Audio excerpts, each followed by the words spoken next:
Today marks officially 8 weeks removed from Joel Embiid's meniscus surgery and nearly the start of the new season for this team. While he's still officially listed as out for tonight, that could be upgraded until 5:30. So I want to dive into what we know about Joel Embiid and more specifically dive into the pathway for this Sixers team as we approach the playoffs and the final push to get to that exact spot.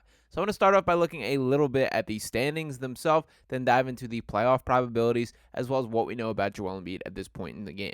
So at this point in the season, the Sixers sitting in that 8 seed with a record of 40-35, just 7 games remaining in the season. They fall behind the Miami Heat for that number 7 seed, who have a 41-33 record. That puts them a game and a half ahead of the Sixers.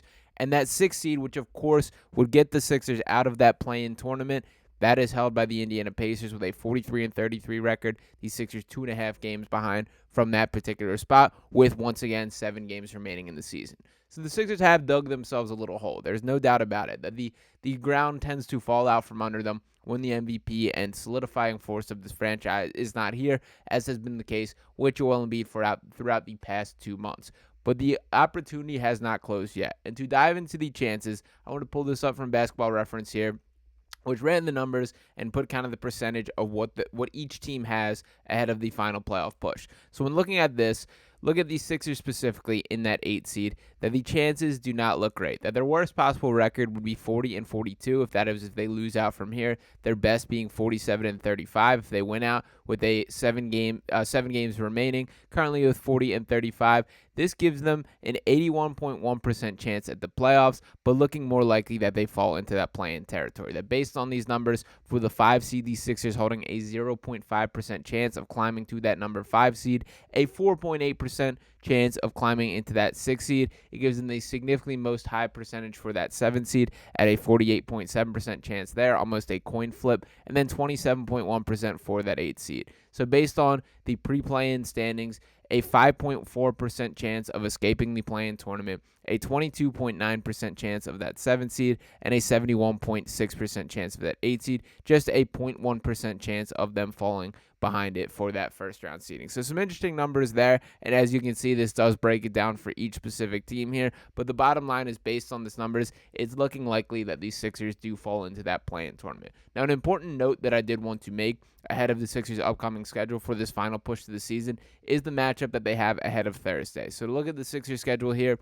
against that Miami Heat team on Thursday, April 4th, that is going to be incredibly important because once again, looking at these standings, the Heat holding that 7 seed as currently speaks with that game and a half lead right there, that is going to be a massive game for these standings. So if the Sixers can scrape by the Heat. And for what it's worth, the Sixers do have a fairly favorable schedule from here on out. That is a main reason for my optimism for the chance why I'm personally not closing the door on the potential for them to climb to that 6 seed, although obviously they will need some help from these other teams if they are to even have that opportunity in front of them.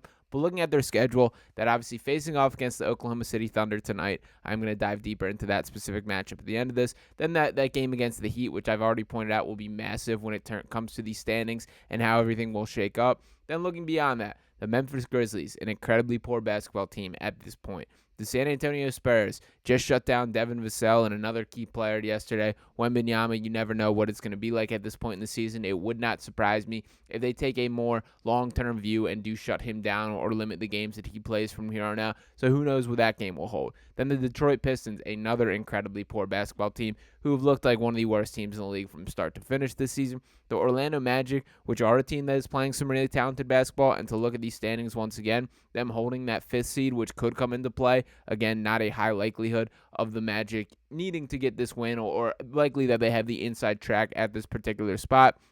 But something worth noting that they are a team that it might not matter too much to them, although they are a half game back of both the Knicks and Cavaliers there, or a half game from the Knicks, a whole game from the Cavs. A bit surprising to see the type of ground that they have made up there, so credit to them. And finally, these Sixers will conclude with the Brooklyn Nets, who played some just poor basketball throughout the stretch here. So the door may be more open than I think, honestly, people are giving credit, and that what I would say the numbers are giving it credit. That yes, when you crunch it, look at it mathematically, that it's not an ideal situation, nor is it on kind of the whole context of this. But when you break down what those specific matchups are, I do have optimism for how this Sixers team can end the season. And I do believe this also opens the door for building some momentum internally, that it's going to feel a whole lot better if they can go, who knows, 5-2 from here or 4-3 from here, or have a little bit of momentum heading into the play-in tournament. And then when you bring in the playoff conversation, I even think you can argue that there's more of a case from an interior or mindset standpoint to believe that there's more value in beating the Miami Heat and moving on in the play-in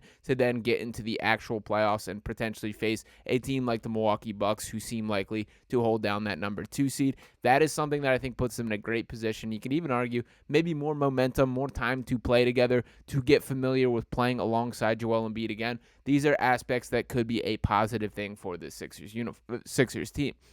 Now, for tonight's matchup, we did get the update yesterday that Joel Embiid is expected to play this week. I personally jumped on, was hype about it, and still feel that way. It's not looking incredibly likely that debut will come tonight against the Oklahoma City Thunder. We did get this news ahead of shoot-around that Joel Embiid was not at the Sixers shoot-around and is still currently listed as out. Now, as far as the listed as out, this could be changed at any moment from the Sixers, and we've seen this. There's plenty of examples of a team. It's more likely that if they think it's less likely than that he will play than that he will, that they're going to keep it as an out label. If you see any sort of update that he's now been upgraded to questionable, that opens my eyes quite a bit. And I will note from the sports betting side of things that line movement, to me, seems a little fishy, that it seems like they might be bracing for a star player to arrive for the Sixers. The Sixers, 5.5-point underdogs through the Oklahoma City Thunder. If there's no Joel Embiid and you're looking at this numbers on a regular basis, I would guess that's closer in that 9.5, 10 range, double digit. That the Thunder, compared to these Sixers without Joel Embiid, it should be a night and day difference. And that line indicates that there's a little bit of hope for the Sixers side of things, which I think once again points to Joel Embiid having a chance to play in this matchup. Now, it's not a great sign that he wasn't at shoot-around, but I'll also side on the things that this could have something to do with him having a doctor's visit or him having a final checkout, something along those lines. It is worth noting that Tyrese Maxey did participate in shoot-around, so the signs seem to be pointing to him suiting up for the matchup against the Thunder.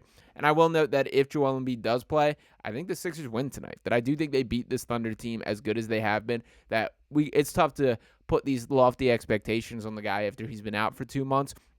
But the Thunder's biggest weakness as a team is defending true interior big men like Joel Embiid, who can use his physicality, get down low. That the Thunder, their biggest weakness and what I believe will be the downfall of them come playoff time is Chet Holmgren just can't hang with some of these big bodies. And we've seen this against lesser players than Joel. Yusuf Nurkic is an example that I saw the Thunder ultimately got the win in that matchup against the Sun probably 2-3 weeks ago. But Nurkic had 30-plus rebounds. He was absolutely dominant force on the interior. And that was an eye-opening performance to me, that this team is not quite braced for that type of matchup, and that's what Joel Embiid could bring.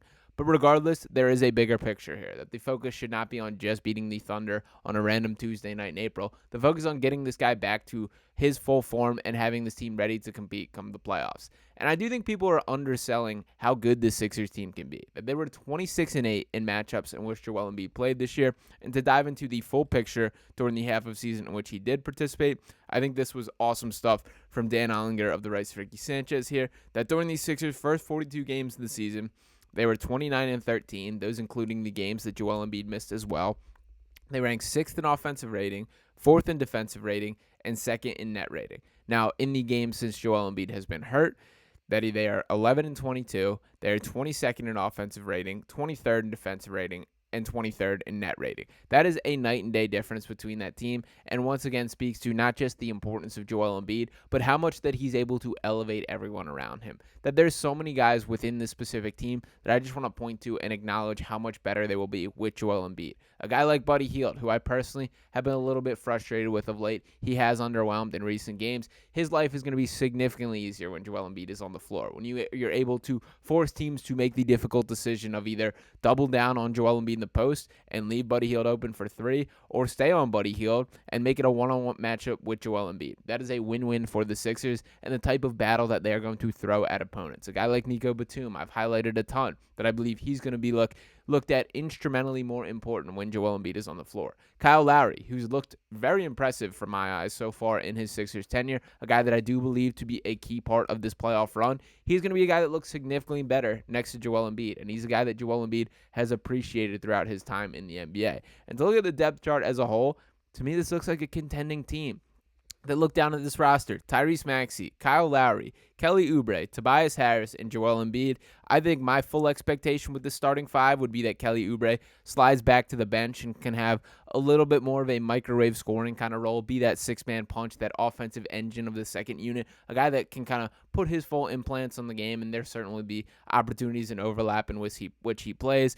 I do think we ultimately see the Tobias Harris experience begin to die down as this season concludes. As much as there's been frustration with him, and rightfully so, the Sixers have not been in the right spot to actually bench this guy or begin limiting his minutes. That we know the current situation of the Sixers playing this shorthanded stretch, but now that these bodies are getting healthy, now that there are legitimate alternatives to his minutes, we might see some switch up there, and I do trust Nick Nurse to be the guy that makes that decision. So I'm excited to see how that plays out as well. But to look deeper down the depth chart, some of these other names: Buddy Hield, DeAnthony Melton, Robert Covington, Nico Batum. These are guys getting healthy and can make an imprint and an impact on this game.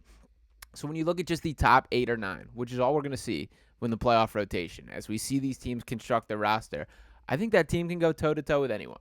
And again, I'm not saying rush out, make some plans for your parade down Broad Street the day after the Sixers championship or anything like that just yet. But I do think there should be more hope in the Sixers team than people are portraying. That this is not a season that is over. We're about to see, for the first time in his career, a healthy Joel Embiid playoff run, and that to me could not be more exciting.